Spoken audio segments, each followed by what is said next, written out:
The Weagree Wizard contains a party database in which you can store your CRM-related information with contact details of customers, suppliers, employees, and other persons with whom your organization signs contracts. This information is of course an essential part of your contracts. In this video, we'll be showing you how to trigger this party-related information in your template, how to refer to the contracting parties in your templates and clause library, and how to bypass the contract properties screen. For information on how to organize your party database, watch our tutorial Organizing Your Party Database. The data in the party database is predefined. It's a CRM system with data fields that are inserted into contracts. Where a party is to be identified in the contract, you can achieve this by inserting field tags from the party database. A party clause looks like it contains mainly programming code.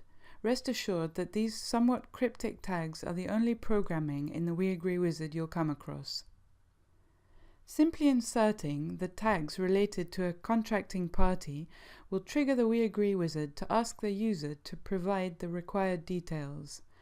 Only those party details that are actually used in the contract will be asked. To collect more party details during the Q&A than the template requires, you can push such other fields to be inserted. Go to Template Settings and under the sub-tab Party Details, tick those additional fields that are to be filled in by the user. Party 1 is always the own party, and Party 2, Party 3 and so forth will be considered as the other party for the purpose of where the party database will store details inserted by a user. If you wish to tag a contracting party as Party 5, you can do so regardless of whether Party 2 or 3 exist, but you need to consistently use tags referring to it as Party 5. This is important because you will set up the clause library accordingly, and you may want to refer to your own party in a different manner than to other parties to the contract. It brings us to the concept of GQ Party 1 and GQ Party 2. Weagree has developed a clever system that ensures that clauses taken from the clause library pick up the correct party reference in the contract in which they feature.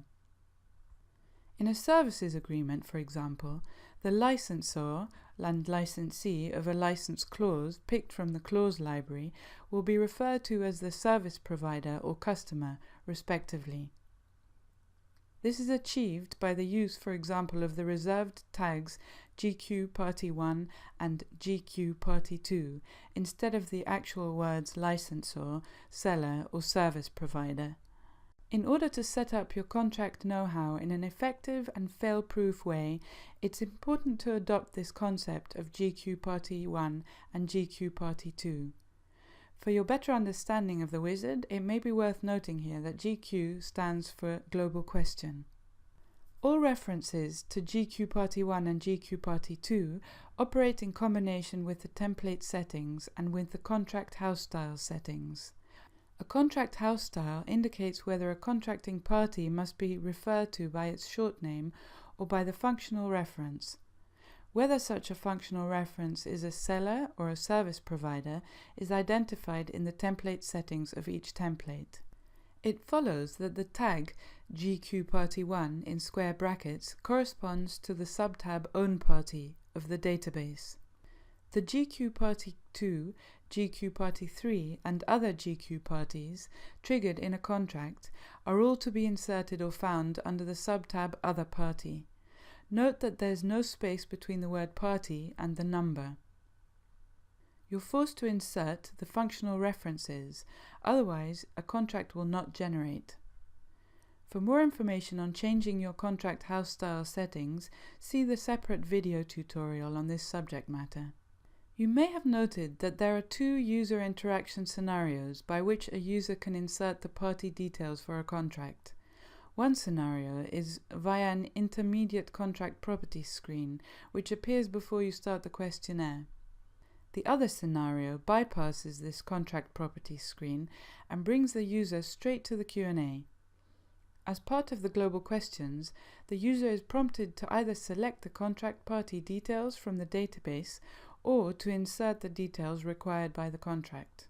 You can opt for bypassing the contract properties page in the template settings.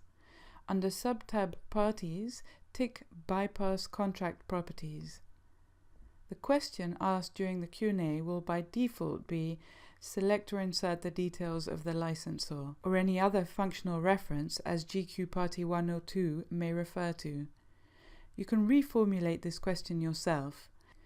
Go to the template component, click Modify the Q&A elements, and for each of the contracting parties enter the desired Q&A elements. If it so happens you need to call upon 6 or more contracting parties in the template, it's possible to identify their functional reference and other details with the help of a lookup list. See our tutorial video Lookup Lists on how to create or upload one. Once the lookup list is uploaded, you can simply refer to the GQ parties as necessary. Thank you for watching this tutorial on triggering contract party details or CRM-related information, on referring to contracting parties in your template, and bypassing the contract properties and entering the Q&A directly. For more information about the party database, watch our tutorial video Organizing Your Party Database.